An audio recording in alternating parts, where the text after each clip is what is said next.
कक्षा 9वीं के विद्यार्थियों को गणित सब्जेक्ट के अध्याय 13 से आईएमपी प्रश्न बता देता हूँ। तो चलो देखते हैं अध्याय 13 में क्या दिया है। अध्याय 13 में दिया है ज्यामितीय रचना दिया हुआ है। ठीक है, मतलब इसमें सिर्फ रचना करना है। तो देखो पहला प्रश्न क्या है।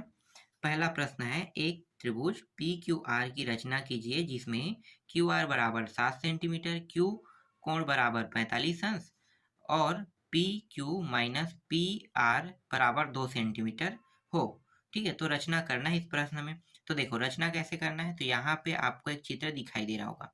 ठीक है, इस चित्र को, ये जो चित्र है, ठीक है, ये चित्र बना कैसे होगा, क्योंकि ये जो प्रश्न है सिर्फ प्रश्न बस दिया रहेगा, फिर बनाना है। तो सबसे पहले इन्होंने क्या किया कि क्यू आर खींचा है, क्यू आर रेखा जो 7 सेंटीमीटर का रेखाखंड है। तो यहाँ से यहाँ का सबसे पहले इन्होंने क्या किया, रेखाखंड खींचा। फिर दूसरा क्या है, बिंदु क्यू पर चांदे से 45 अंश का कोण बनाया। तो देखो यहाँ पे ये वाला हिस्सा है ना, यहाँ पे रखेगा तो यहाँ से इस तरह से यहाँ पे एक बिंदु आएगा जो 45 अंश के कोण पर डिसाइड है ना। तो 45 अंश का कोण बनाया इन्होंने। फिर क्यू एक्स पर बिंदु डी इस प्रकार लीजिए, क्यू एक्स पर, क्यू यहाँ पे है और एक्स कहाँ पे है, ये वाला एक्स रेखा। ठीक है, क्यू एक्स पर बिंदु कौन सा लेना है, बिंदु डी। ये बिंदु डी इस प्रकार लीजिए कि क्यू डी कितना होना चाहिए, 2 सेंटीमीटर। जैसे कि यहाँ पे 2 सेंटीमीटर बोला है ना, तो 2 सेंटीमीटर यहाँ से यहाँ की दूरी होना चाहिए। ठीक है, और जो बचा है देखो क्या क्या है, P Q minus P R. तो पी क्यू कहाँ पे है, पी और ये क्यू, इसमें घटा देना है किसको, क्यू। आप एक सेकंड, कौन सा, पी और आर को घटा दोगे तो बचेगा कितना, 2 सेंटीमीटर। यही चीज बता रहा है। ठीक है, आगे देखो, बिंदु डी को बिंदु आर को डी से मिलाए, सिर्फ मिलाना है, कोई बड़ी बात नहीं, मिलाए। एवं भुजा आर डी का लंब समद्विभाजित खींचिए जो कि क्यू डी एक्स को बिंदु पी पर प्रतिच्छेद करती है। ठीक है, एक और पॉइंट है, अंतिम पॉइंट है, बिंदु पी को आर से मिलाइए, इस प्रकार अभिष्ट त्रिभुज पी क्यू आर की रचना प्राप्त हुई, कह रहा है। ठीक है, रचना करने वाला टॉपिक है, इसलिए बहुत सरल लगता है मुझे तो ये, और इसमें कुछ समझाने लायक रहता नहीं। जैसे जैसे आप करोगे, त्रिभुज बनाओगे, पूरा प्रक्रिया को लिखना है, वही तो रचना है। रचने का मतलब और कुछ नहीं होता है। जो गाइड जो उत्तर दे रहा है, जो बुक उत्तर दे रहा है, ठीक है, वो जरूरी नहीं कि आप वही लिखो, अपने शब्दों में लिख सकते हो रचना को, क्योंकि रचना जो है आप जो करोगे वही प्रक्रिया आप लिखोगे। ठीक है, आगे देखो, यहाँ पे है एक्स वाई बराबर 7.5 सेंटीमीटर और जेड 70 सेंटीमीटर 70 अंश का कोण बना रहा है, और यहाँ पे वाई जो है 40 अंश का कोण बना रहा है। ठीक है, तो देखो तीन कोणों का योग, यहाँ पे दो कोण दिया है तो तीन कोणों का योग कितना होता है, 180। जैसे कि चित्र में यहाँ पे देख सकते हो, ये 70 है, ठीक है, ये 40 है, मतलब यहाँ पे 70 और एक है 40 दिया हुआ था। तो बचा कितना, घटा दोगे, इन दोनों को पहले जोड़ो तो कितना हो जाएगा, 110। 110 तो 180 में 110 घटाओगे तो 70 आ जाएगा, इस तरह से। ठीक है, तो यहाँ पे कुछ प्रक्रिया हुआ है, तो देखो वही प्रक्रिया किया इन्होंने, 110 आ गया। ठीक है, 110 आया तो एक्स कोण का मान कितना आ जाएगा, घटाओगे तो 70 आ जाएगा। तो 70 निकल गया। अब रचना करो त्रिभुज बनाने वाला। तो यहाँ पे इस प्रकार से एक रेखाखंड खींचा 7.5 का, ठीक है, सेंटीमीटर का, नीचे में देखो ये रहा। ठीक है, इसके बाद दूसरा पॉइंट इन्होंने क्या किया, वाई पर चांदी की सहायता से 40 अंश का कोण बनाया। जैसे कि देखो ये रहा 40 अंश का कोण इधर बना दिया। तीसरा पॉइंट क्या है, एक्स वाई और जेड तीनों कोणों का योग कितना होता है, 180 होता है। तो एक्स का मान 70 आ गया, जैसे कि अभी हमने निकाला था ना ये वाला टॉपिक। ठीक है, तो यही चीज है। तो 70 आ गया ये वाला कोण का मान। तो 70 अंश पे इन्होंने एक चाप काट दिया। ठीक है, फिर चौथा पॉइंट क्या है, एक्स, ये तो मैंने बता दिया। ठीक है, पांचवा देखो, दोनों कोणों की भुजाओं को आगे बढ़ाने पर जो कटान बिंदु मिला उसे बिंदु जेड का नाम दीजिए, कह रहे हैं। तो जेड का यहाँ पे नाम दे दिया दोनों कटान बिंदु को। तो 70 अंश का कोण यहाँ भी बन गया। इस प्रकार से त्रिभुज एक्स वाई जेड प्राप्त हुआ। बस, इसमें और कुछ नहीं है, ऐसे ही रचना वाला है, तो मतलब सरल रहता है रचना करना।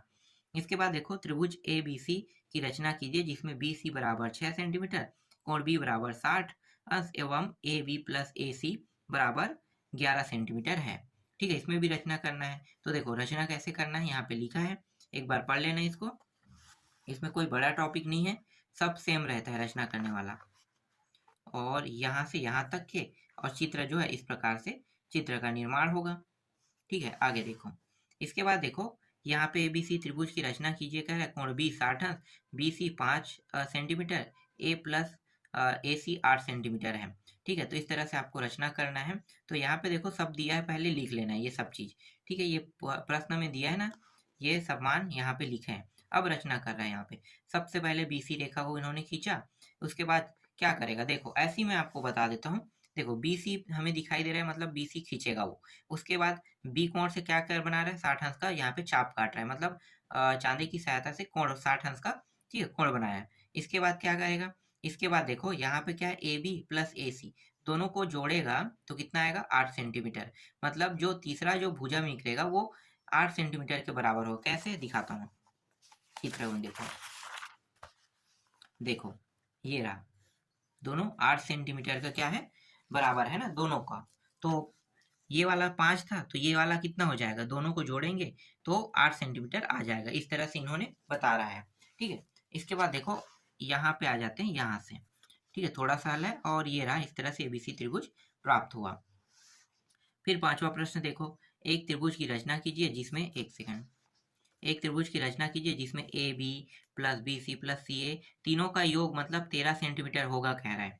ठीक है, कोण बी 45 अंश और कोण सी 70 अंश है। तो कैसे करोगे, तो तीनों के कोणों को अलग अलग कर लेना है हमें। ठीक है, जैसे कि ए बी 4.5, ए सी 3.5 और बी सी 5 सेंटीमीटर। अब रचना करो। तो देखो इस तरह से आपको रचना करना है, बस पढ़ना है आपको एक बार और कुछ नहीं करना है, और रचना करोगे तो कुछ इस प्रकार से त्रिभुज प्राप्त होगा, और अंत में ये प्राप्त होगा। ठीक है, आगे देखते हैं। एक समांतर चतुर्भुज ए बी सी डी की रचना कीजिए, फिर से वही है। ठीक है, तो देखते हैं कैसे बनेगा। देखो रचना करना है आपको इस तरह से, ये रहा एक समांतर चतुर्भुज, और अंत में समांतर चतुर्भुज प्राप्त हो जाएगा। फिर ये वाला प्रश्न देखो, सातवां, ये पूरा रचना वाला है। तो रचना वाला है मतलब ज़्यादा टफ नहीं रहता है, बस एक बार पढ़ना है आपको इसको, उसके बाद ये बन जाएगा। ठीक है, यहाँ तक हो गया, ये रहा अंतिम पॉइंट। ठीक है इसका। इसके बाद आठवां प्रश्न देखो, ये रहा आठवां प्रश्न, और आठवां प्रश्न में चित्र इस प्रकार से बना हुआ है। ठीक है, आपको दिखाई दे रहा है। ठीक, इसकी रचना देख लेते हैं यहाँ से यहाँ तक। ठीक है, दीर्घोत्तरीय प्रश्न को देखो, तो ये वाला प्रश्न देख लो, इसका भी मैं उत्तर आपको दिखा देता हूँ। ये रहा यहाँ तक, और चित्र के साथ यहाँ तक की। ठीक है, दूसरा प्रश्न देखो, ये रहा दूसरा का, यहाँ से यहाँ तक होगा, यहाँ से लेके यहाँ तक। ठीक है, आगे